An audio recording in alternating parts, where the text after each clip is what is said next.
Morning बच्चों। आज हम देखेंगे 12वीं के अर्थशास्त्र में उत्पादन फलन। उत्पादन फलन में आगे हम चर्चा कर चुके हैं। आज देखते हैं उत्पत्ति के नियम अथवा प्रतिफल।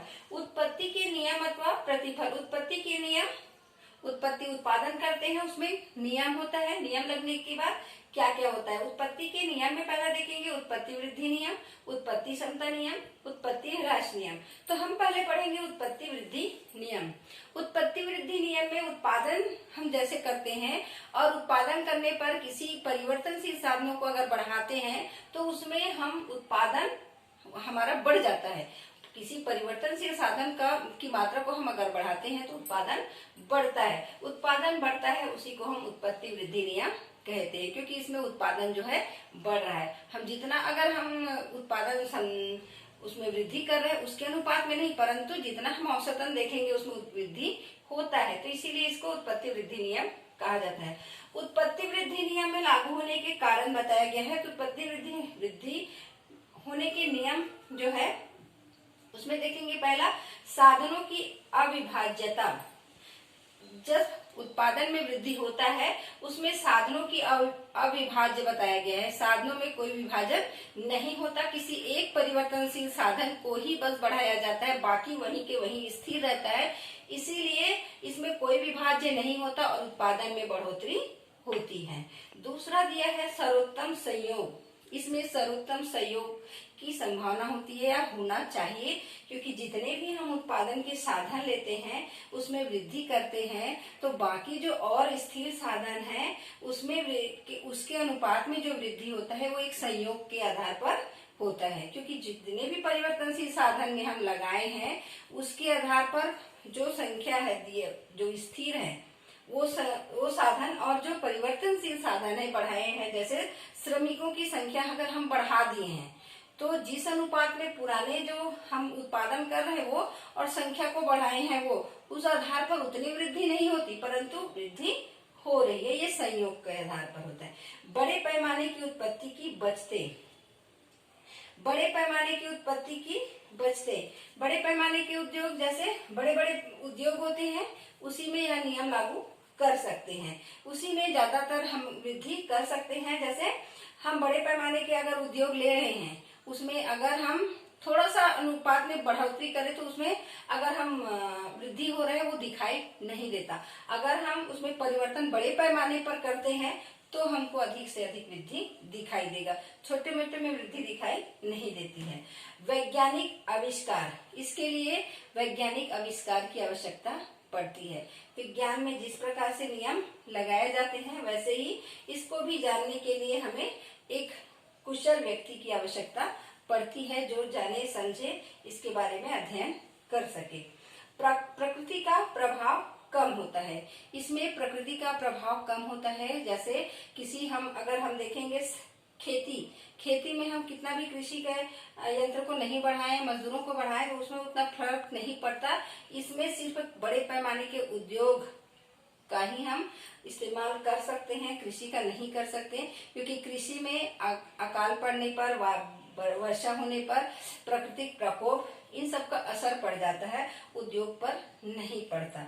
तो इसमें उनका कम असर बताया गया है। खेती में हो सकता है, इसीलिए इसको कृषि को इससे बाहर रखा गया है, उद्योग को ही रखा गया है उत्पत्ति वृद्धि नियम में। तो उद्योग पर जो प्रकृति के कहर नहीं होता, क्योंकि इसमें बाढ़ का, आंधी तूफान का, विपदा का कोई असर नहीं होता। तो प्राकृतिक प्रकोप का असर इस पर कम होता है। आगे देखेंगे श्रम विभाज्य। श्रम विभाज्य भी होता है जब हम श्रमिकों का विभाजन करते हैं। श्रमिकों विभाजन कब किया जाता है? उनकी कुशलता के आधार पर। हम अगर श्रमिक लेते हैं तो उसका चयन कब करते हैं? उसकी कुशलता, वो क्या सीखा है, उसको क्या आता है, उसको देखकर हम उसका चयन करते हैं। उसी के आधार पर हम उसका विभाजन कर देते हैं कि कौन सा श्रमिक कौन से चीज को बनाने में कुशलता है उसके पास है, तो उसी वस्तु को वो बनाएगा। और जिसमें उसको कुशलता है या वो सीखा हुआ है, प्रशिक्षित है, अगर वो वस्तु बनाता है तो वो वस्तु ज्यादा बनाएगा, ज्यादा मात्रा में बनाएगा, अच्छे से बनाएगा, क्वालिटी रहेगा। तो इसमें श्रम विभाजन प्रमुख होता है। अब वृद्धि नियम लागू होने के कारण में देखे हैं 6 दिया है। अब उसके बाद देखते हैं उत्पत्ति समता नियम। पहले देखे हैं उत्पत्ति वृद्धि नियम, फिर समता नियम। उत्पत्ति के नियम में अगर हम किसी परिवर्तनशील साधन की बढ़ोतरी करते हैं तो वृद्धि होता है, ठीक है।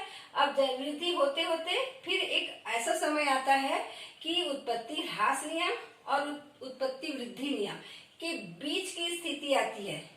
जब वृद्धि नियम अंतिम कगार पे रहता है, वृद्धि होना बंद हो जाता है और उत्पत्ति ह्रास नियम लागू होने की स्थिति में आता है, तो उस समय की स्थिति जो है समान मात्रा में होती है, ना अधिक वृद्धि होती है ना ह्रास हुआ रहता है। जितना हम परिवर्तनशील साधन लगाए हैं उसी के अनुसार इसमें वृद्धि हो रहा है, मतलब समता की स्थिति में होती है, ना अधिक वृद्धि हो रहा है ना कमी हो, समता की स्थिति में है।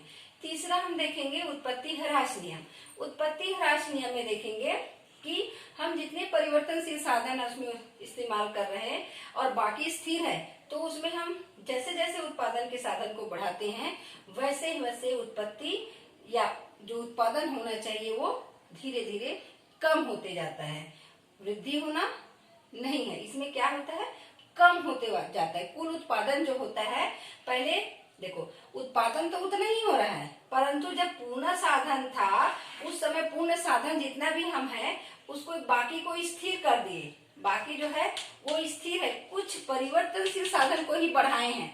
परिवर्तनशील साधन को बढ़ाने से उत्पादन में वृद्धि हो रहा है, फिर धीरे धीरे कम हो रहा है तो वो समता नियम आ जाता है, फिर उसके बाद हम और कमी होते जाता है, वो ह्रास नियम में आता है।